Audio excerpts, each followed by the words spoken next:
Alright, what's good guys? Today we're going to remove the door panels and reinstall them on my 2004 Trailblazer, Minty Green. Let's do this shit. Now these grab handle bezels can be very fragile. But if you break it, don't worry, it's not like the end of the world. So we're going to take our little pick and come in down in here where that little indent is. You're going to push the tab down and kind of pull it out. There's a total of 4 of those tabs around here. So it's just a matter of carefully getting them loose and finagling this thing out. So as you can see in Minnie Green, this one was already broken off. Your Trailblazer may or may not have this memory seat switch. Pick in there, pull her back, flip her over, push her in, flip that back, and that'll disengage your memory seat switch. Now we're going to pop this driver's door module out. Take Mr. Pry tool.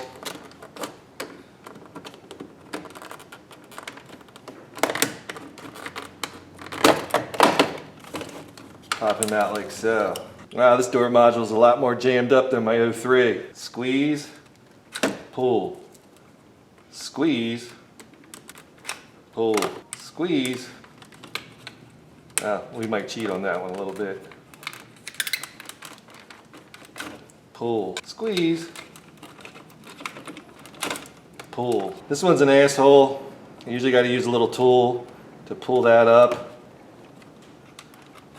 and disengage. There you be. See, Minnie Green's got the fancy heated seats and shit. Okay, so with the DDM out of the way, there you're going to find 110 mil. And let's see if Minty Green has this one. A lot of the Trailblazers are missing it. Down here in the grab handle is your other 10 mil.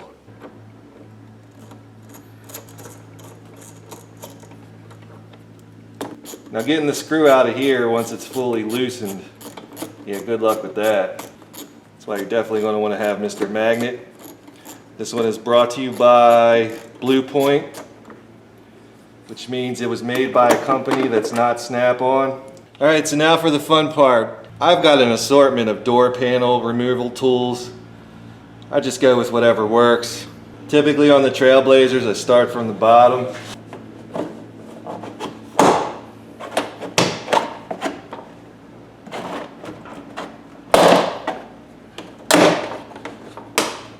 These little plastic clips are so brittle, more than likely they're going to break off.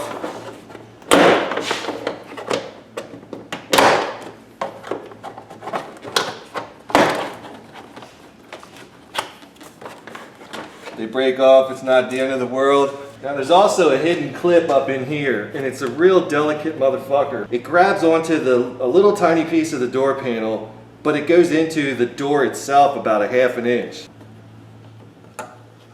Just a crappy design. So with our bolts out and all our clips undone, we pull this guy up, move some of our wiring out of the way, and remove from vehicle. Alright, so now that we've done whatever we needed to do, I'm going to put this door panel back on. We've got this piece of the panel. It's got to sit in this groove right here in the door. This wire connector that comes off of the mirror switch, it's going to fish up this way.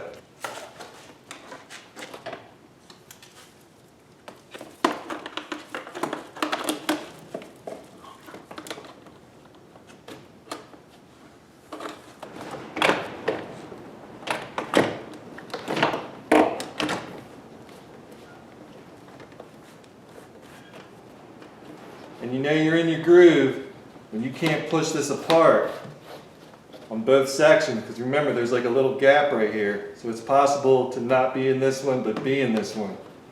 Make sure you're good all the way around. Snap him back in place. We can take Mr. 10 mil. God, this shit's taking forever, man. 2 ways to get the other 10 mil back in. You can put it on the end of your magnet.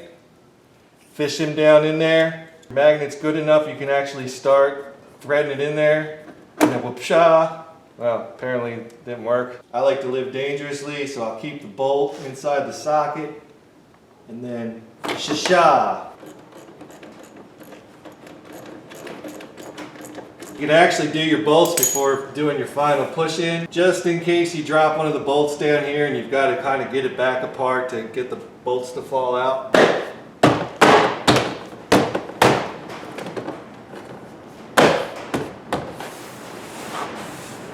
You can take your memory seat switch, fish the connector end down through here so it'll come back up to the door module.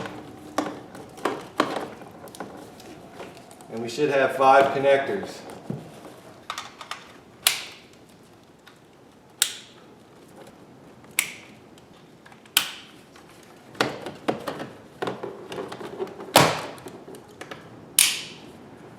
This one also has 2 indexing tabs. They're going to go into the holes into the handle. That wasn't so bad, was it? Alright, so now we're going to remove the rear door panel. I'm going to do it invertedly. Actually, no, I'm not, because I can't see shit.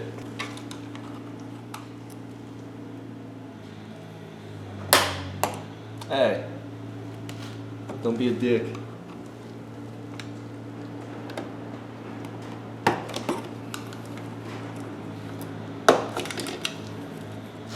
See, if you got a little bit of finesse, you can do it without breaking any of the tabs.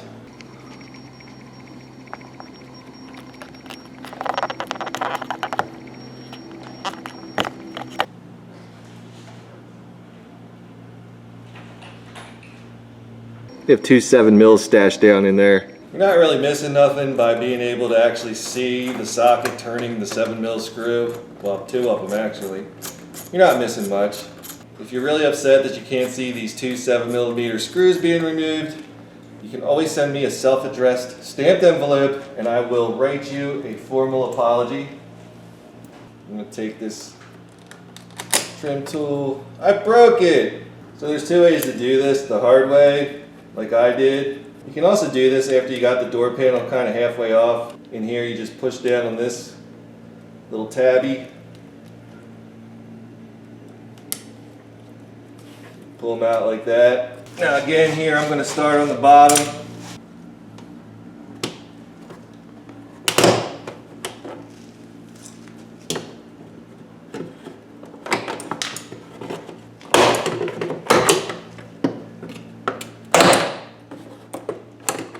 If this thing really pisses you off, they do make massive versions of door panel tools. I haven't really had a chance to use this yet. I just want to see if it's awesome.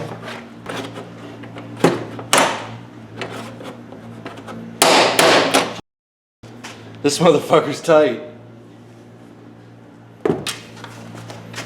So we got the screws out, the connector off, the bezel off, all the clips kind of dislodged.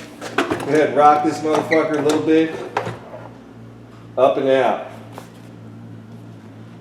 That wasn't bad. All of that, according to my timer, was 7 minutes. So not bad at all. Alright, so now that we did what we needed to do back here, we can go ahead and pop this panel back on. The part of this procedure that gives people the most trouble is getting this piece right here lined up into the door. So I'm going to take the wire for the back window switch, just kind of fish him up in there. You could plug them in right now if you wanted to. It's totally up to you.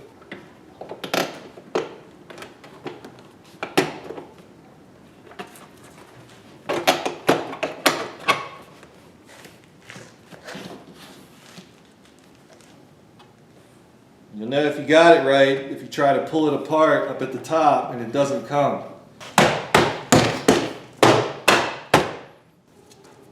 I'm doing it this way, we can go ahead and pop our switch back in. Push him down in there. We're going to pop our 2 7mm back into place. Go ahead and put our little cover back on. And really, to get this handle piece back on, we just got these 2 alignment pins. Go ahead and check my gap here. My gap is proper. Cool. Why have I never showed this before? Well, the doors in my 2003 Trailblazer, they're kind of not like these. Why would you want to pull your door panels off? Actually, there's a lot of reasons why. Door lock problems, door latch problems, power window problems, switch problems, speaker problems. Just found out today that the right rear door speaker doesn't work in Minty Green, which means I'm gonna have to pull that panel out and do a little bit of troubleshooting. And by having this kind of video up, R&R panels, it'll save me some time and you guys won't have to see these same procedures repetitively, you know what I mean? So there you have it, Trailblazer door panels, as long as they're factory. Yeah. All right, what's up? We got a 15, I think this is Yukon, but don't quote me on that. Don't really care about this fancy ass Yukon, whatever. Today's April 1st. Now on Saturday, which I think was March 30th, I was gonna do an April Fool's prank. Unfortunately, during the day, my son got hurt, and he's okay, he's fine. It's just when it happened, I didn't actually see what happened, I just heard what happened. Like, I heard the actual event, and it kind of scared the fuck out of me, and it kind of ruined the whole mood. Didn't really want to fuck around, but it kind of fucked everything up, but it's okay. The important thing is that he's fine. That was some scary shit, I ain't even gonna lie. Scary shit. Nobody wants to see their kids get fucking hurt. You know what I mean? I guess you don't really need a specific day to pull a prank on someone though, right? So it's not like the end of the world. I don't know, that shit just fucks everything up because the video that you guys are gonna see this week was supposed to have that footage in there, which never happened. So, whatever, we'll keep it moving. And, yeah.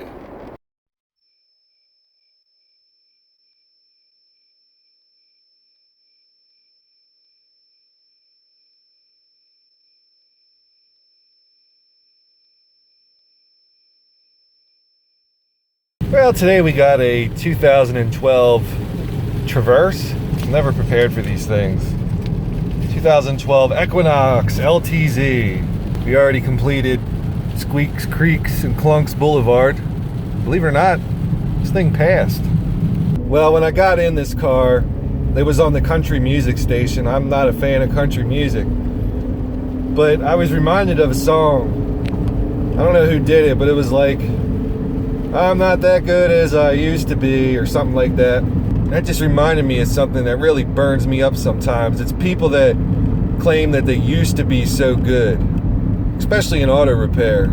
It's funny when old washed up doofuses talk about their glory days, how good they were, how many hours they turned a day, and going over repairs that, like, first of all, nobody gives a fuck about. Second of all, nobody asked them about. And third of all, it's like, who the fuck cares? Oh, you did a Honda timing belt in under 2 hours. I'm proud of you. Let's go out back so I can... People also do that as like a defense mechanism when it's like they're taking too long to do something and somebody breaks their balls about it, and they're like, oh yeah, well, 20 years ago, I would have done 3 of them by now. It's not 20 years ago, and even if you did go back 20 years, you still fucking sucked 20 years ago. I don't know, people just need to let their former glory days go. If you're old and washed up, just admit it, you're old and washed up. It's like me coming on here and telling you guys I set a new world record like 2 weeks ago. I built out like 25 point some hours in one single day. 20 years from now, that's gonna be totally irrelevant because I'll be 61, old and washed up. I'm not gonna talk about the glory days, but the difference is I really did the shit.